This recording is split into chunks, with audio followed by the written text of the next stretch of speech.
I'm really a guy who lives out in the woods. Don't have any of those special fancy titles. But I am a father, and I want my children to live in a Christian nation.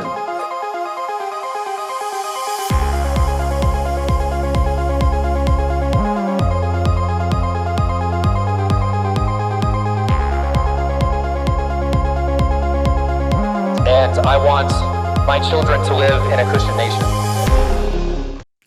Well, welcome back to the Lone Bulwark. Today I'm going to talk about religious liberty. I know I've talked about this before, but I think it's worth exploring again and covering a little bit more ground and a little bit more detail with regard to it. I've written several things on it. I have a whole chapter in the book on it. Consider this, I guess, a review and maybe some added details.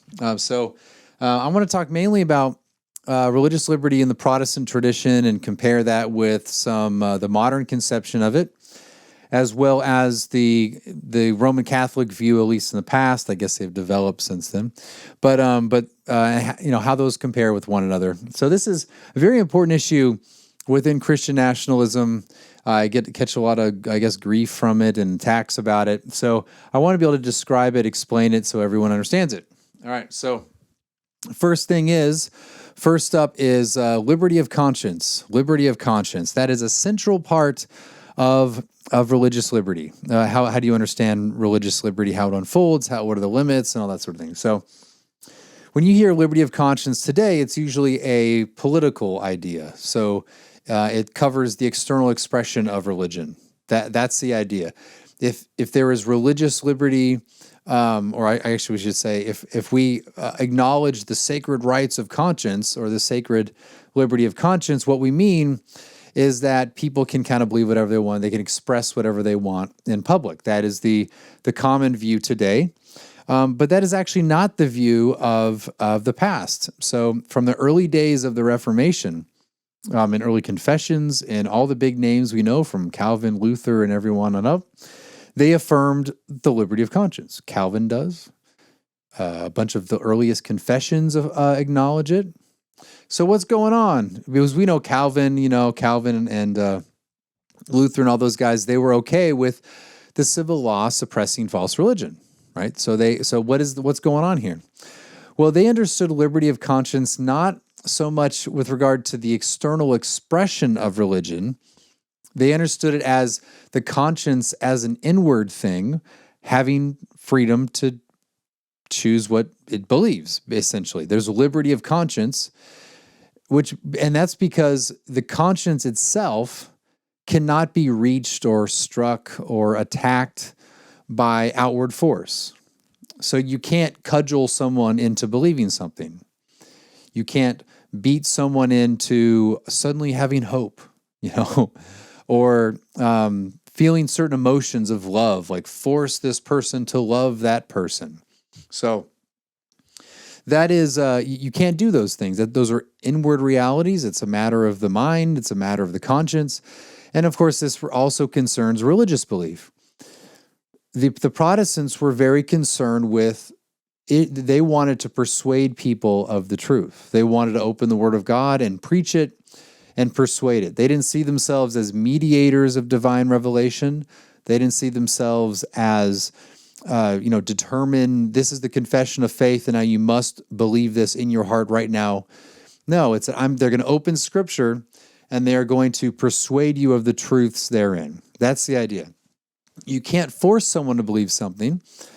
You can only persuade them of that belief. And so the idea of using force to force someone to believe something is not only would be immoral and wrong, it would be impossible. And so they acknowledged all of them. I have never come across a Protestant who has denied the liberty of conscience in that respect. There is the book called Pretended Rights of Conscience or Pretended Liberty of Conscience by Rutherford, but in there he acknowledges there is a freedom of conscience, and your conscience is before God. It's invisible, and it's also closed off such that outward force cannot force you to believe something. Right. But in that one, Rutherford does say that the Baptists of his time, he calls them ignorant Anabaptists, that's a direct quote, says that they've been asking the wrong question the entire time about religious liberty, about the freedom of conscience. Their question was something like whether or not the magistrate, the civil magistrate, can use the civil sword to punish someone such that they would reform their hearts and believe something. That's the question that the Anabaptists posed, and they said, well, no, they can't do that, therefore all you guys are wrong. And so Rutherford replies and says that's actually the wrong question because we agree with that as well. So he goes through what conscience is, and he says, yeah, you cannot cudgel someone into the kingdom of God, let alone any sort of belief. Or I should say belief, let alone the kingdom of God. So that he affirms that. So he says, though, the question is whether or not a magistrate can strike at the external expression of religious belief that he deems to be subversive or harmful to society of the Commonwealth in some way. So that is the question. Can you use the civil sword to suppress or restrain external expressions of religion or outward religion when those are deemed harmful to society? That's the question. And he proceeds on to affirm that. Now, to this modern day, if you hear someone talk about religious liberty, they mean it they actually don't distinguish between the inward religion and the outward religion. They don't do that at all. And it's really, they're talking about a political right. That's what they're talking about. But that's not, as I said, the historic understanding of it. And so, yes, the civil magistrates in the Reformation period, well past that, would call upon the civil sword to suppress false religion. Okay, but they would not do it. It's not simply because someone holds a false belief. The civil power should not punish simply for you believing something. So it's not as if they go around, say, do you believe this? Okay, yes, smack. That's not what the civil magistrate is called to do.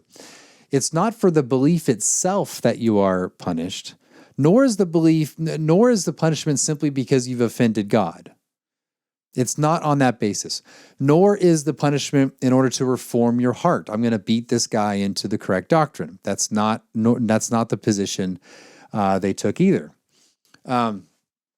Nor is it, hey, everyone's saying a bunch of stuff. Some of that is error. Let's destroy the error right now.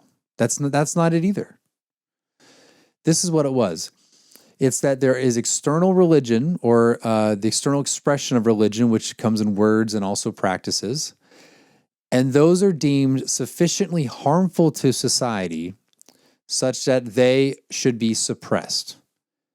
Right? And harm to society can mean several things. One would be harm to souls. So if you're preaching damnable heresy or you're speaking that, then you would be restrained and suppressed because it can harm souls. That the civil magistrate cannot force anyone to believe in anything, but he can create the conditions in which the true religion flourishes, and that would include conditions in which false religion is suppressed.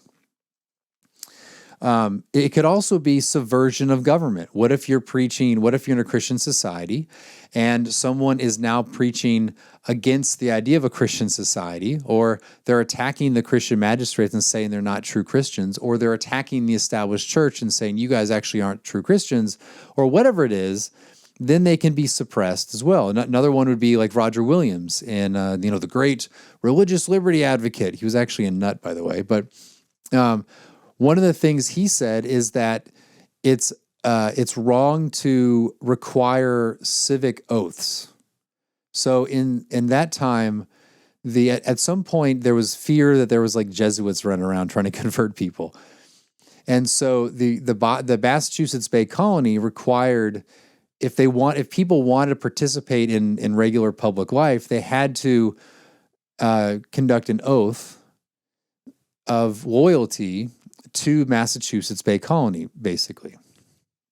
The idea was to suppress the sort of ideas that suppress Jesuitical ideas or something like that. But Roger Williams said, "Oh, that's against the third commandment because you're forcing people to do an oath in which they may lie in their hearts." And so that was one of like 3 or 4 things that led to Roger Williams being banished from Boston, actually from the whole colony, because that was deemed subversive of the society, like of Christian society. There was other things too. One was that he thought that the charter itself was invalid, that legitimized the government because he thought it essentially stole land from the Indians. And so that belief, which he tried to spread around, would undermine the very government structure of the society. So that was one of them, and there were others as well. And it was actually not, Roger Williams was not banished for his view on religious liberty. John Cotton says explicitly that actually there are plenty of people who hold his position on religious liberty, and yet they're free to be about in the colony. It was really about other things, and that's why he was booted. Anyway. So yeah, suppression of civil strife, also like unrest. Let's say there's a guy who says something outspoken, anti-Trinitarian, and everyone loses their mind. So it's the idea of this guy's speaking error, and he's causing the society to go in a state of unrest, and so he should then, for that reason, be suppressed. So there's different reasons. There's harm to souls, and there's harm to the body politic, and that's why you might want to act against the external expression of false religion. Are you looking for a natural way to boost your family's health? Discover the benefit of elderberry while supporting a Christian family-owned business at Abby's Elderberry. They produce high-quality products by crafting each one without the use of artificial ingredients or preservatives. Just pure, delicious elderberry goodness. Whether you're looking for syrups, a variety of loose-leaf blends, or even a DIY kit complete with everything you need to make your own syrup, owners Brad and Starla Walker have it for you at Abby's Elderberry. Visit them at abbieselderberry.com. That's abbieselderberry.com. Visit them today to experience all the goodness of elderberry without the junk. And for listeners of the Lone Bulwark, use promo code BULWARK at checkout to save 15% off your total order.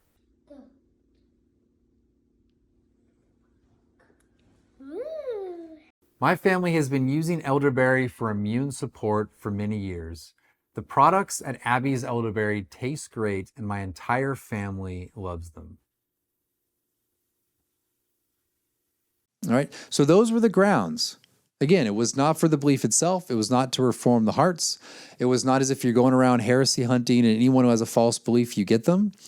In fact, this is said explicitly, for example, by Althusius and Daniel, that I think that's how you say it. And they say that people could have these false beliefs, and no, I'm not even false beliefs, but heresies, but they're harmless. Like imagine in our world today, you have some guy in the street corner who's obviously crazy, and he's just spouting off a bunch of nonsense that we would all deem to be heretical.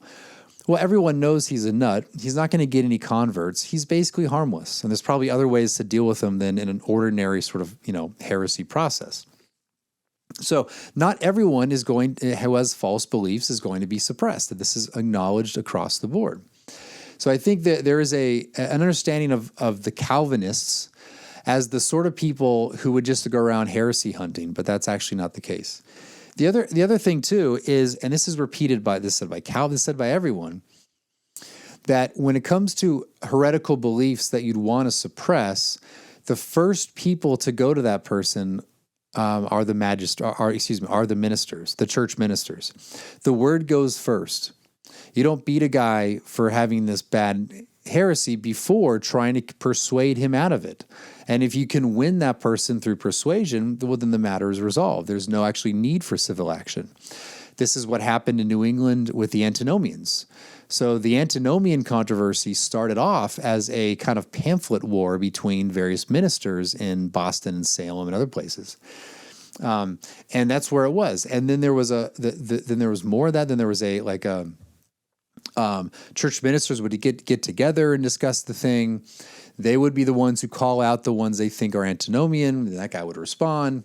And it was only eventually much later when there was a sermon preached by a guy named Wheelwright, I believe, who then kind of set all this stuff off. And that's when the civil magistrate got involved, well after the ministers were dealing with the issue themselves. And this happens over and over and over, just like Servetus with Calvin. Yeah, he was put in prison because he was running around, screaming anti-Trinitarianism.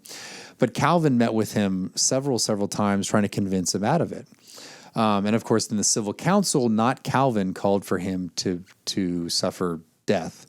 In fact, Calvin wanted a lesser punishment. The call for death, Calvin agreed with that, as I understand it, but he called for a lesser punishment of like beheading. And this Servetus is considered like an arch heretic in the sense that he would go around in these different places. He was very persuasive, and he would go around and convince people of anti-Trinitarianism. He'd be kicked out of different places. And the thing is, after he was actually killed, people celebrated all across the board. The Lutherans did, the Roman Catholics did, because he was a thorn in the side of everyone in Europe for pretty much. But anyway, that's a different issue. So it was only after a long process, and this is true with like the Quakers in Boston. So the Quakers back then were not like your short-haired ladies who are like liberal nowadays. You think they're all nice and they help the poor and they're very left-wing and all. They were very different back then. There's a story of Samuel Sowell, who was a merchantman who has a diary. Look right now. There's a diary, the Diary of Samuel Sowell, and he wrote about a time when a Quaker barged into a church wearing a bag or something with blackface, in there just babbling and screaming. And so what would happen is these Quakers would come in and they recognized no authority. They would call people fake, and they'd say they're not true Christians, and they talk of this sort of almost like New Agey kind of light thing, a very bizarre theology. And then they'd be kicked out. They'd be banished. And then they'd sometimes go back to England, or they'd go down to Virginia or other places, and then they'd come back. And then they'd be kicked out again. And then they'd come back. And then they'd be kicked out. I'm not kidding. Then the magistrate finally said, okay, if you Quakers show up and cause trouble, we're going to execute you. This is after the third or fourth time they've done this.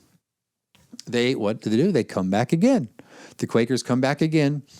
And even though it would have been legal according to the civil law for them to be put to death, they said, okay, we'll be gracious and merciful now. Go away. Next time you come back, execution. Guess what? They came back. They came back. And they came back to be troublemakers. Like, they don't come back like, oh, this is a nice society. I want to live with these people. These people are nice. These people are great. No, they go after there and they cause trouble and they scream in the street.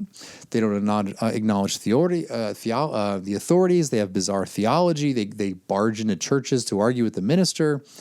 And so just a complete public nuisance. They don't have like prisons back then, right? So eventually, I believe they killed 2 people. They executed 2 people, and now they're like considered martyrs of persecution and all that. But like, and even in that group, they let a few people go. So the Quakers were just absolutely nuts. And Cotton Mather later on in the early 18th century, he's writing his history of New England pretty much. And he says that even though he doesn't agree with the execution, he does say, like, look, these people were not good. Like, they were, they were the worst of the worst when it came to people meddling in their affairs. So anyway, that's my point. My point is that, historically speaking, you don't round them up and then you just kill them. That's not how any of this happened.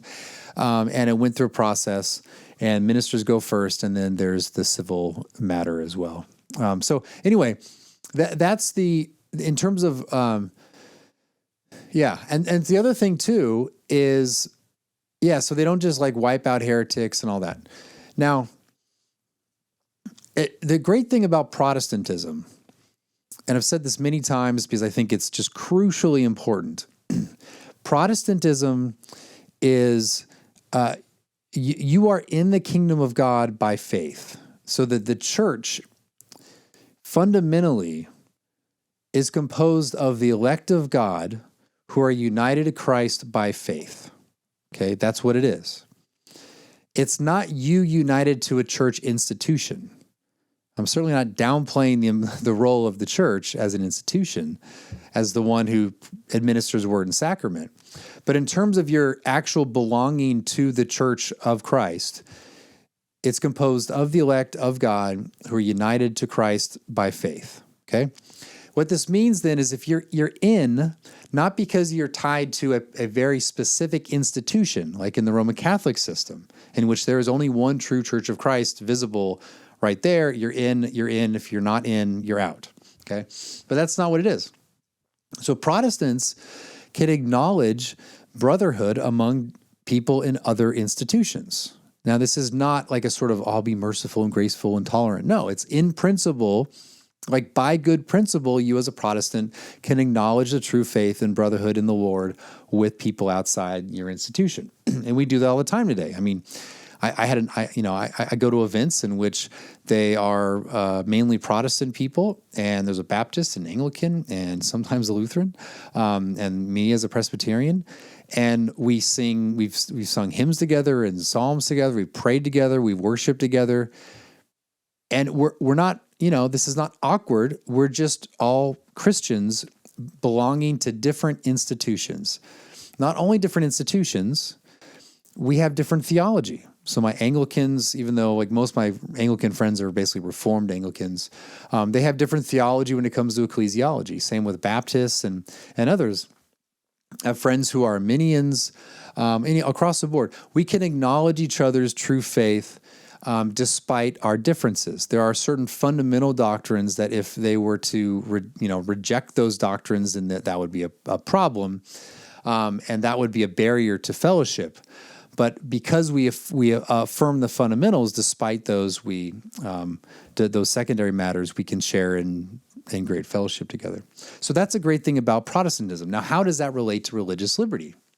Well, it means that even when you have an established church, or even when you have an established church, that's not a barrier to entry for people who don't actually agree with you on things. So take even New England. I'll go back to New England. We hear a lot about the Baptists being persecuted in 17th century New England. We hear about, people talk about this all the time. But what people don't realize is that the authorities of New England, they were not saying that the Baptists are false, that are not brethren. They never said that, hey, you Baptists are not Christians. That was not ever the view of John Cotton, of Increase Mather, of Samuel Willard. It was not the view of Cotton Mather. None of these guys believed that thing. In fact, John Cotton says in his reply to Roger Williams that Baptists were members of Congregationalist churches. He even says that there were antinomians there. Presbyterians were allowed to have their own separate congregations. But at the same time, the Baptists were not allowed to have their own distinct churches. So what's going on here? Well, they came to New England to form a body politic in the congregational way, with congregational churches being the official churches. So that's what they did. And then Baptists show up, and Baptists want to start their own churches. And they said no, but they did say, you guys can be in our churches, be full members, be, confirmed, receive the Lord's Supper as if there's no differences at all. And that actually happened. So they weren't rejecting true Christians from the table of the Lord. They were rejecting Baptists from forming their own churches because Baptists could not, in an institutional capacity, reciprocate that. Right? So a Presbyterian can acknowledge a Baptist baptism, adult baptism, because Presbyterians practice adult baptism, right? But a Baptist cannot acknowledge a Presbyterian's baptism as an infant, right? So you couldn't go to a Baptist church if the Baptists had their services and take the Lord's Supper, because you're not a Baptist. You're baptized an infant. To their mind, you're not properly baptized. In fact, you're not even baptized at all. It wasn't simply illicit, it's invalid. And so that was one element. They couldn't reciprocate fellowship institutionally. The other thing was that Baptists had a stronger kind of rejection of Paedo-Baptists, such that they didn't think, many of them, that the established churches of New England were true churches, full of true Christians. I mean, they might have given some grace and said, okay, you believe, but you're not baptized. But they think they're disobedient Christians, and it's a very serious matter. This would also be the case of the Christian leaders, the Christian magistrates. Do they think that they are Christians? So Cotton Mather says that Baptists would, he says, unchurch the churches of New England because they were not practicing baptism properly. So to the New England mind of the 17th century, that was a subversive element. You are bringing people in and into a church to teach them basically that everyone around you are fundamentally disobedient Christians, if not Christians at all. And that was considered a subversive act, which is actually kind of reasonable. I actually think my view is that suppressing Baptists from forming their own churches in the 17th century was legitimate. And it was legitimate because they said, you're a true believer, but you got to be in our church. So that's my view. I think if they had said, no, you're Baptist, you're out, I think that would have been a serious problem, but they didn't do that. So what this means then is, again, you can have, like, that's a special circumstance, but you can have societies in which you have an established church and the civil magistrates promote that church and yet permit other people to even have their own churches according to their own beliefs. And they can be, because they hold differences on secondary or non-fundamental matters. Right, so you can have then what I call pan-Protestant political order, in which you acknowledge each other as brothers in the Lord, and yet because precisely your unity with Christ is not tied to a particular institution but faith, which is an inward matter, right? So you can have that kind of civil society. So in this way, this is not a violation of Protestant principles. It's not even a violation of, I think, the principles of Geneva. It's not a violation of the principles of early, Boston and Massachusetts Bay Colony. Now, what I think happened in the Protestant world over time was that there was what I call an unfolding of Protestant principles. So what I think is religious liberty in the Anglo-Protestant world was an organic development of that arose through the Protestant principles, in order by which people came to acknowledge that, okay, we are brothers and we can have a political society in which we get along, and we don't need a singular sort of denomination that runs the whole thing, and everyone's kind of secondary. So that's what I think happened in New England and America broadly. So you have in 1717, you have Cotton Mather, who is the son of Increase Mather, who is still alive at this time. And you have Cotton Mather giving the ordination sermon for a Baptist minister at First Baptist Church of Boston. This is kind of a wild change. Cotton Mather is still a Congregationalist. In the audience is Increase Mather. In fact, the ordination sermon from Cotton Mather was published, and Increase Mather wrote the preface to the sermon. Now, that's important because a few decades earlier, Increase was part of the people who were suppressing the Baptists from starting their own churches. He, along with Samuel Willard, were trying to say, no, you can't have your own churches. So was this a change of heart, a change of mind, a change of principles? I would say, no, it's not a change of principles. All that happened was that Congregationalists and Baptists realized with their experience with one another that actually this political project will work with our mutual acknowledgement of each other's shared faith, and also with your separate institutions as, in a way, co-equal with the rest of society. So it was, and I think that is then what developed into the American founding. So I think people like to appeal to the Enlightenment and John Locke and all that, but I think the essential element that explains the religious liberty ideas of the founding era and into the 19th century of America is Protestantism. It is Protestantism. It's the principles of Protestantism and the practice of it. Okay, so it was Protestants applying their principles through experience and seeing, actually we can create a pretty decent society without having a dominant church or eliminating your ability to start your own churches. Okay, so that's what I think. I think, and that's part of my dissertation was arguing for that.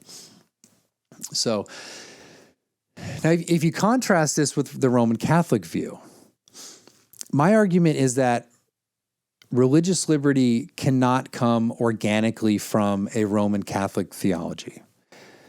And I would argue that it didn't. In fact, you could actually blame, if you want, religious liberty in continental Europe on in the Enlightenment. Actually, the opposition to the Roman Catholic Church explains religious liberty in continental Europe. And that's because of the nature of the Roman Catholic system. You're either in the institution or you're out of the institution. You're either in this one centralized, visible church, namely the Roman Church or Roman Catholic Church, or you're out. I know now after Vatican II, there's talk of estranged brethren and all that, but that's not what Roman Catholics believed for most of history. You're either in or you're out. And so that means that you cannot acknowledge mutual faith in people who are outside the institution. Right? You cannot, your unity, you are united to Christ, at least in part, on account of your belonging to the institution. It's an essential element of it.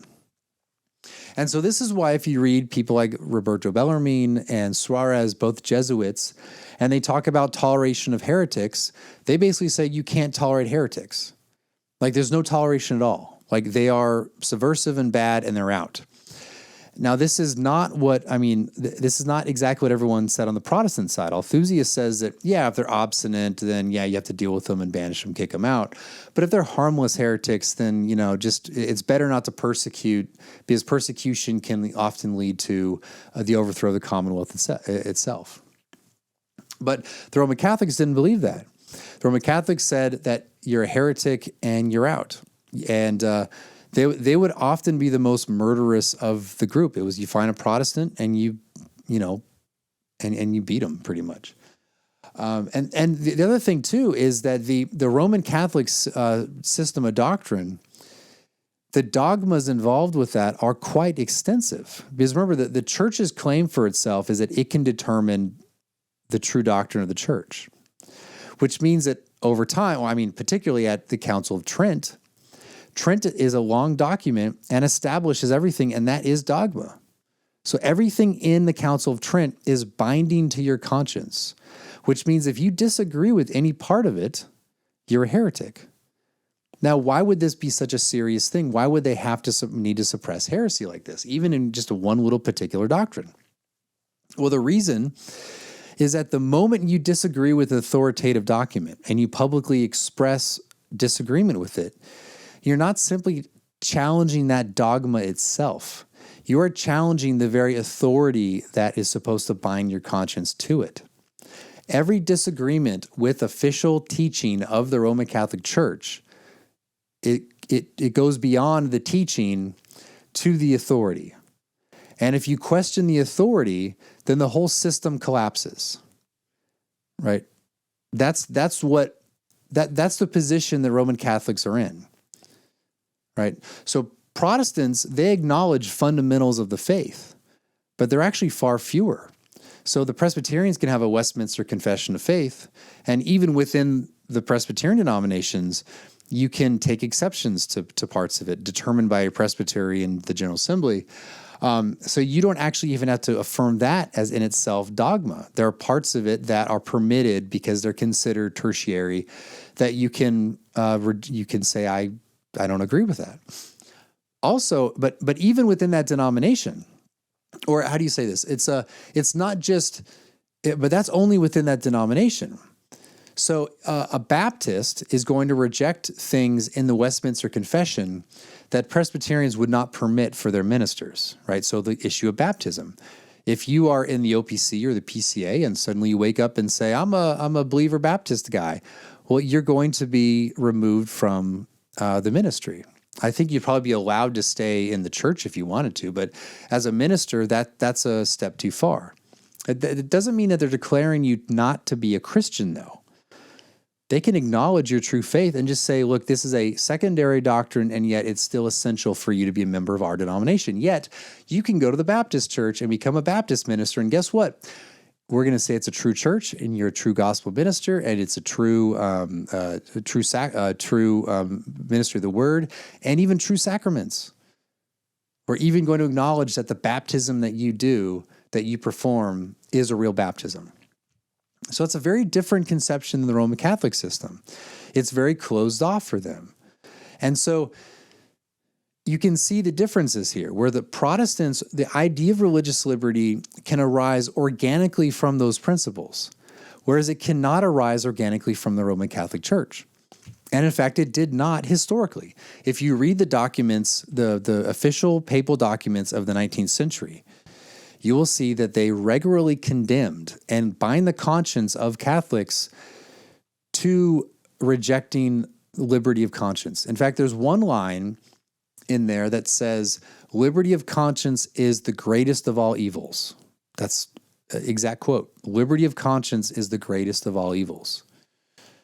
So that's in there, and it makes sense given the system that they would that they would reject that. Also in the 19th century, because of the rise of forms of liberalism, it was oppositional to the church, because the church in the Roman Catholic system, there was a sort of integration of church and state. The liberals didn't want an integration of church and state. They wanted the church out. And so it was actually between religious liberty and the Roman Catholic Church, it was antagonistic. And that was natural enough, really, because the Catholic Church wanted to have more control over the state, or at least maintain that integration. Whereas in religious liberty, on the Protestant side, there was antagonism going back and forth on these various issues, but it wasn't framed as church versus state. It wasn't church versus the state, or church versus the liberal ideology that antagonistic that rose from religious liberty, and out of that rose religious liberty. It was an organic development of church and state, recognizing Protestant principles, and in a way, it was kind of inevitable. I tend to think that it was kind of an inevitable thing that brethren of differences would learn to live well with one another and share the same civil project. Not true for the Roman Catholics. And what the Roman Catholics needed to affirm liberty of conscience was another papal statement. And it came in Vatican II in the 1960s. So, strangely enough, in Vatican II, it says that the rights of conscience, or I forget the language, rights of liberty of conscience is a right. It's a natural right, which would make it, in a way, they're acknowledging that it's a sort of fundamental right to have liberty of conscience. Now, I think it's a contradiction. I know Roman Catholics are very good at trying to work with these apparent contradictions, but I'll just leave it at that, and I guess that's their problem. But anyway, the point being here is that it is Protestants that were kind of at the forefront of that by design from their own principles. So then if you take the modern view of it, I said this earlier, that the modern approach to religious liberty is that when you talk about liberty of conscience, they're talking about not a property of the conscience as such, which is the old conception. What they're talking about then, however, is a public right to expression. That's the difference. You have a right to express your beliefs publicly. That's the expression. That's the idea. So it's in a way a conflation of the inward and the outward, and it acknowledges the outward. Now, why Yeah. So, and what this has led to since the last 70 years is actually to allow whatever, it's actually opened up the floodgates of all sorts of licentiousness and degeneracy to do this. And because that idea of religious expression is transferred over into the idea of expression through speech, and so we have what we have today. Now, what we were promised for a long time was a type of neutrality, religious neutrality. We can all just kind of get along, right?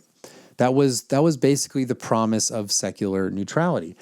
But what we've seen in the last, several years, I guess 15 years and even farther back, Christians have become now the ones who are accommodated in law.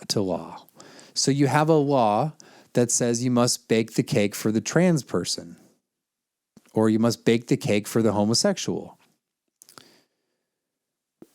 That's the law saying you must do that. But now the fight among Christians is not to say, hey, that law is a dumb law, or the principle behind it, or actually our Constitution does not support that sort of thing. Actually, it would be constitutional to suppress homosexuality and transgenderism. Instead, we try to carve out an accommodation. We are the minority. We're the ones accommodated by the law. Okay? I don't think people realize that. That's our first move. Our first move is, we can't push back on this via law, but we have to carve out an accommodation for us. This has been going on for a long time. In fact, it's the most common. We talk to your average evangelical, and that's what they're interested in. They talk about religious freedom.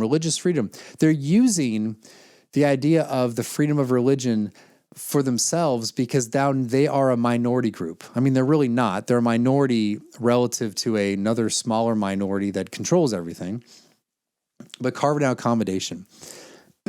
Now, I think if you have a proper understanding of the First Amendment as applying only to the federal government, and also that it was not designed such that you would separate entirely religion even from the federal government, I think that part of the Christian Nationalist Project for America is Christians saying, no, this is a Christian country, and that's going to be reflected in our institutions. It's going to be reflected in our public schools, in our government, in our civic life. It's going to be reflected in our customs and our way of life, our expectations for one another. That is going to be the norm. The public norm of behavior is going to be above public behavior, including public institutional behavior, is going to be Christian. That includes the various, ceremonies and rituals we do in a civic capacity and in our institutional life. That's going to be the norm. And guess what? If you're not a Christian, we'll accommodate you. That's it. The public school is going to have the Christmas play at the in December. They're going to sing Christmas songs that mention Christ and Jesus. If you don't believe in Jesus, let's say you're Jewish, okay, we're going to, we'll carve out an accommodation for you. You don't actually have to participate. If you want to participate, you can, do whatever you want. You can be a part of it. But if you feel in your conscience that you don't want to do it, well, then we'll accommodate you by saying you don't have to attend or you don't have to participate. You could do something else. Nevertheless, it's the norm, and you are the one accommodated. You are the one that we are gracious to, such not to force you to violate your conscience. But now Christians in the United States are the exact opposite of that. We are the ones being accommodated. And the only way Christians we're going to have a Christian country in the way I just described is to restore a type of confidence and assertiveness such that would actually be the case. I heard a story, someone told me a story of a few guys. It was a meeting that these guys were having together, a sort of getaway, but also talk politics and stuff. And there was about 12 or 13 guys, and 12 of them were Christians. In fact, I think all of them were Protestants. I could be wrong about that, but whatever. They're all Christians, and there's one guy who was Jewish. And most other religions would be like, hey, there's 12 Muslims and one Christian. We're going to do our Muslim thing. They wouldn't even think twice about it. Whereas Christians, they were thinking there's a meal time and we're going to pray for the meal. Instead of just doing that, they had to ask the Jewish guy if it's okay. They had to ask the Jewish guy if it's okay to do that. not had to. They felt compelled to do that, not by him, the Jewish guy, but by their own lack of, sort of confidence in doing those things. And the Jewish guys, in fact, the Jewish guy is the one, as I heard the story, in a way chastised him and said, "What are you talking about? You guys are 12 Christians here. Do what you do." And that story is very interesting. And I think all those people learned their lesson, and I don't think that would ever happen again. They weren't the sort of people like these left-wing guys who would do it again. They just, it was like a wake-up call in a way for them. But that's the sort of thing we have to have, you're the majority, you do what you do. And in some ways, to be gracious to those who don't do that, you can accommodate them. Like in that situation, you could have come up and said, "Hey man, we're going to do a prayer, I just let you know, we're going to do a Christian prayer." That's nice. He may not want to participate, or he might want to stand there, doesn't want to cut off guard, doesn't want to be in an awkward situation. I don't know. There's just a ways to graciously tell the guy that. But at the same time, say, we're going to do this, and how do you want to be accommodated? So that's the sort of posture we should have. Now, in terms of going forward with Roman Catholics, obviously, the last few days, I've done a lot of Twitter activity where I beat up on them, and they responded and all that sort of thing.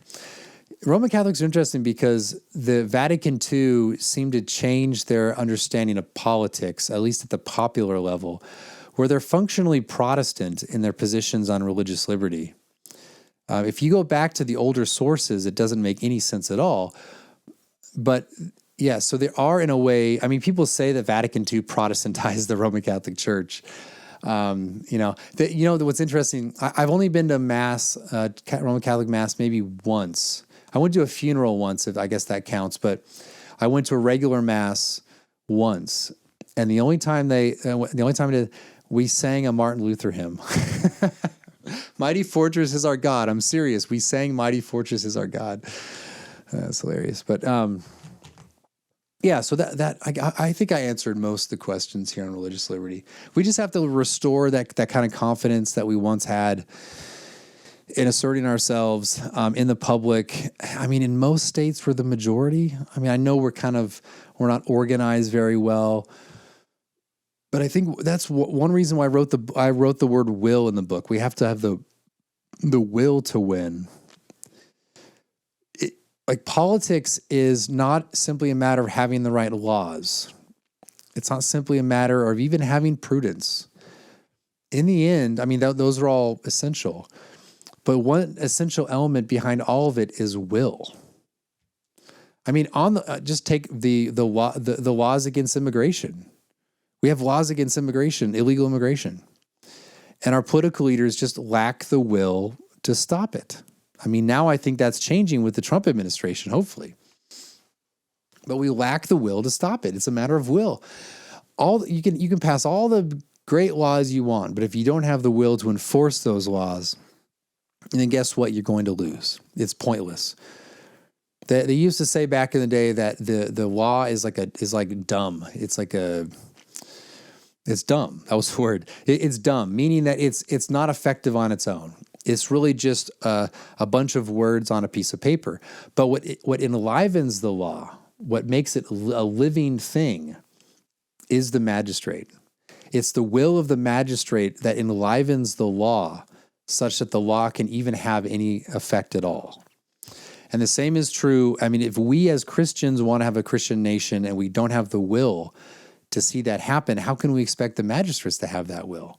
I guess that could happen. We're all kind of weak, and then one guy stands up and he's strong, but that's probably not gonna work. So, yeah. Anyway, I'll leave it at that. So, thank you very much for listening to me, and I hope you like the ad that's in this video, because I did that, and my kids are very excited about it. So, it actually, I will say, this is not like it's not like I'm getting paid to say this piece, but Abby's elderberry, it's actually good.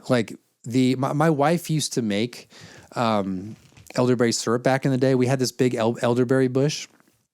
It just started growing. It got massive, and it was hideous. But we actually took the berries of it, and one time we took the flowers and we made elder wine or elder. elderberry champagne or whatever it is. She knows all this stuff. But we made elderberry syrup with it, and it was good then. But this product actually is better, and my wife even admitted it. She said, "Yeah, this is pretty good." My kids love it, and so it seems like a great. It is a great product. We tried the teas, which are really good as well. So anyway, check that out, and I think it's abbeyselderberry.com. But yeah, all right. So anyway, we'll leave it at that. But thank you very much for listening, and I'll see you guys next time.